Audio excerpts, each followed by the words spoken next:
Hello everybody, welcome inside the Rockwall Sports Center Heath Hawk update. I'm Chris Curtis, joined by the voice of the Hawks, Steve Deere, junior wide receiver Grant Buckhold, and of course, Coach Moss. And guys, a big 27-7 victory on Friday night over Carrolton Creekview. Your second by-district win in a row. But Coach, obviously a great win for you guys. Defense lights out. Really didn't allow a point. We're not going to give them that one touchdown. No. But great overall game for you guys. It was. In particular, our offense, too, against a very good defensive front, probably one of the more physical defensive fronts we've played all year. And for us to be able to move the ball, I think two situations where we were driving to score, we got two holding penalties, one in the first half, one in the second. But some big plays also, some great running. This guy right here next to me on a nice pass route and good throw and catch from Canyon to Grant. And so it was a good night. And Grant, let's talk about that 60-yard touchdown pass for you. Wide open right there, and you went on a little scamper down to the end zone. Talk about what that felt like. Yeah, I mean, I was feeling good on the way. As the ball was coming to me, I was actually thinking about dropping it, and I just got really nervous as it was coming to me because I was so. Don't drop it. I was just so wide open, and so it was just. I was feeling great once I got to the end zone. That's awesome. No Des hands for you, of course. No. Cowboys. But Steve, you were up in the booth watching this game, and tell us how it looked up there for you and how this game really all came together for you. It's a really dominating victory. Well, it's like Coach said, Creekview had a really good front seven, and it was tough grinding. But the difference in the game really was Hawks were able to come up with quite a few big plays. You had Jacorian that had some nice runs, popped off a beautiful touchdown run, just one of the best we've seen all year. Had a couple of other big plays. Kenny was able to hit a couple of big plays to Grant and to Mark Bilski and a couple of those guys. And so that was the difference in the game. Hawks were able to come through with some big plays. Defense didn't allow Creekview to get any big plays, and that made the difference in the game. And Coach, in District 12-5 area, you guys only allowed 137 points all year. It was the lowest in the district first once again this year in defense. I know y'all take pride on it. I know it's a broken record, me asking you every week about the defense, but once again, these guys came up, they showed up, they played, and they really held Creekview really to nothing. But it's a team effort. I mean, it's about shortening the game, keeping the ball away from your opponent's offense. It's the same thing we did against Forney when we rushed the ball, 54 out of 56 plays. And West Mesquite is just the mindset of, we feel like for us to win this ball game, here's what we're going to have to do. And that plays right in the hands of our defense. So, keeping the opponent's offense off the field like we did against Forney. Well, Creekview is a little bit different team. We had a great game plan on the defensive side. And again, on both sides of the ball, we felt really good about what we did. Grant, talk about how this offense is kind of starting to churn. You guys got 6 in a row now as far as winning. You're putting points on the board. Your defense is keeping you in games too. But this offense seems has been starting to click the last really 3 weeks. Are y'all on a high level right now as far as the offense goes? Y'all feeling good and things are working for you guys? I think we are on a high level right now. We are pretty young, but that's no excuse. We got to lead by example of the older guys. And I just think that if we keep going, we're never satisfied. So we got to keep going and keep getting better. And Steve, last year in the area around Rockwall-Heath played Wylie, the same team they're going to play again this year. It was a Jordan Hoy show last year. Yes, no Jordan this year after a 44-6 victory last year. Talk about Wylie in general. I know we weren't expecting really to play them this week, but they showed a great effort on Saturday in beating Frisco Wakeland. So kind of talk about what Wylie brings to the table as far as what they're bringing against Rockwall-Heath. I was looking at Wylie a little bit yesterday, and on paper anyway, they resemble a team that we're pretty familiar with, in my opinion, in Forney. They've got a really good quarterback, very athletic quarterback, leads the team both in passing and in rushing. Emilio Ames, he's a junior, big kid, about 6'4", 205. Threw for 2,300 and something yards this year, was their leading rusher also. And the thing that really impresses me about him is down the stretch, Wylie's been in playoff mode for about a month now. They've been win or go home for a long time, and this kid has put the team on his shoulders, and when the games mattered most, 3 weeks ago against Prosper, throws for over 300 yards and 3 touchdowns. 2 weeks ago in the game against McKinney North, where you had to win or you're out of the playoffs, overtime, three touchdowns again, over almost 400 yards passing. He's really showed up when it mattered most. He's really put the team on his shoulders. He's going to be fun to watch this Saturday. Coach, I know most of these games, obviously all these games now are win or go home, but is that a dangerous team to be playing, especially in the area around, a team that's really been living on a lifeline since, as Steve mentioned a month ago, it's a team that's going to be coming and they're not going to be afraid of anything? From this point forward, they're all going to be great teams, and every week's going to be a challenge. That's the Texas high school football playoffs. we saw this last week. Saw some big upsets. Defending state champions that got beat in the first round. Ennis was one of them. Cedar Hill was another one. Then you had Euless Trinity. So, and once you hit now in the second round, even now, and in particular in our region, Region 2. Region 2, 5A, is by far the most difficult region to come out of. There's some great quality football teams. And so from this point forward, whether it's Wylie or whether it's Longview or Mansfield Summit, whoever it may be, it's going to be a challenge.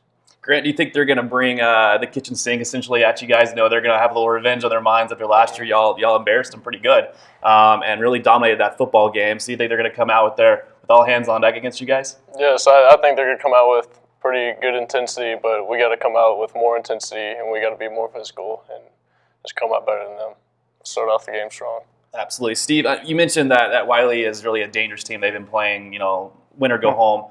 What makes you, flip side of this, let's talk about Rockwall-Heath. What makes them a dangerous team going into this game? They're on a 6-game winning streak of their own. Yes, they are. Well, when you think about Heath right now, you think about the last 6 or 7 games. Think about everything this team has been through. We started off at the beginning of the year with, I think that we've counted up, 16 or 17 sophomores that have played on varsity now. A lot of the other primary players are juniors, like Grant.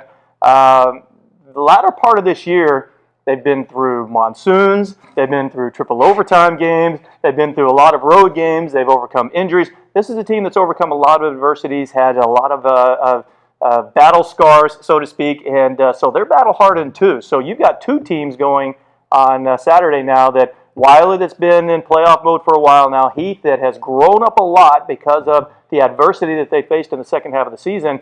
That's where I think that we've seen this young team. You mentioned a young team. They're not so young anymore. They've been through the wars here in the last 6 or 8 weeks, and so they now go in as more of a veteran team. And I got to get a player perspective on this. Grant, that Royce City game, monsoon going down, triple overtime. Yeah. Was that the game that really, it seems to me, that kind of really sparked this team? And I know it was only about 3 weeks ago, but it seems like this team's kind of been on a new level since that one game. Yeah, that game was a very tough game, and going into overtime, it stopped raining, but then, of course, once we got back on the field, it started raining again. That just seems our thing. The rain is our thing, but it really overcome. I got good news for you. It's not going to be raining this Saturday. Fingers crossed on that one.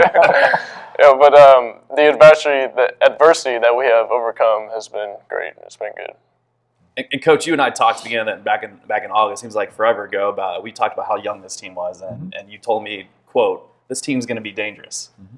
They've become dangerous. They're 6 in a row. They've won 6 in a row, and they're playing really well football. Kind of what you predicted? Well, I just think they're a very competitive bunch of young men.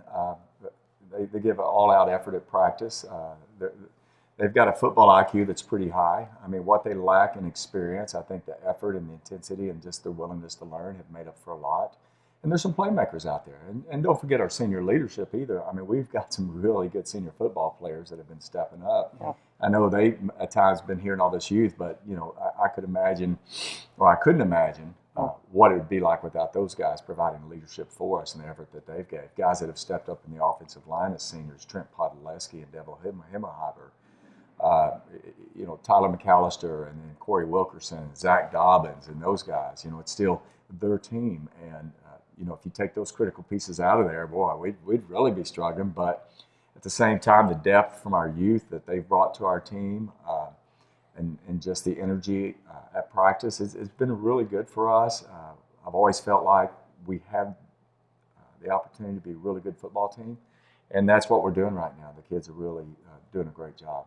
And, of course, all eyes for Hawk Nation will be on AT&T Stadium this Saturday at 9 p.m., a little bit of a late kickoff. Mm-hmm. But the advantage for you guys is you've played there before. You know what the stage is like. Wylie played there last week. They know what the stage is like, so the stage is basically set for you guys. Any fear of going into AT&T Stadium, Grant, about playing there, or is it just kind of another game for you guys? Oh, I think it'll be another game. Of course, the intensity is going to be pretty high because we're always excited to play there. And so I think we'll both have great intensity, but we just got to come out harder than them for sure.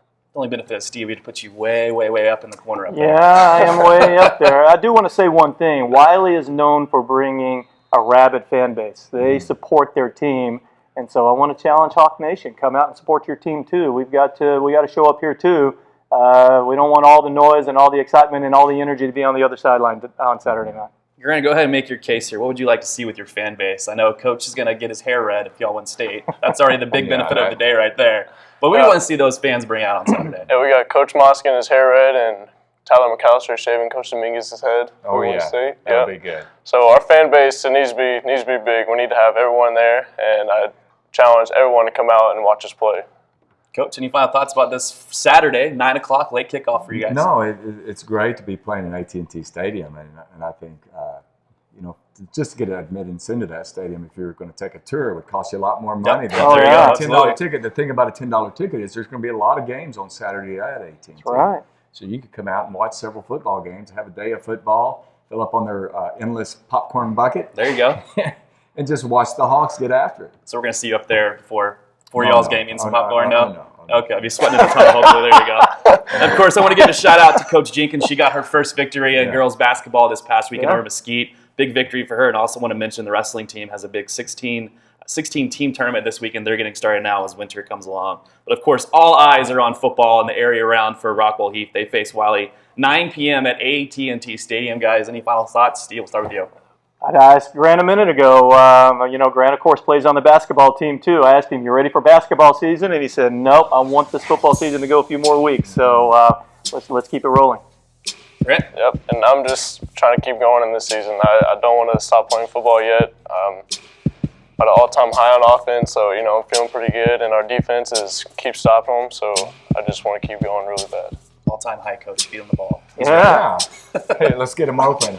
Let's get them used to those NFL hash marks. There you go. We have to A little more practice narrow, that aren't this week they? to realize that that's not the hash mark. That's not where our alignments are supposed to be. But interesting fact in this game, I think my teams have played Wylie 4 times previously, and the team that wears a white jersey has always won. So we're wearing white. We're wearing white. There you go. Is that I guess that means we're the road team this week. Is that right? Well, no, we're the home team as far as there's no road and home, but our band will play the national anthem. But we will be in white for this ball game. Well, I'm glad because I'll be able to tell the numbers on the jersey and tell who's actually catching the ball. Yeah, I'll be able to tell who's who. And of course, Dallas Cowboy name of Heath got 2 interceptions this past weekend. So that's a little bit of good luck charm for you guys. yeah. Saying that, hey, maybe Heath's already got the decoration on that. But anyways, that's www.rockwallisd.com. You can't join us on Saturday. And of course, Coach, the final thing. Go Hawks, right? Go Hawks. We'll see you Saturday.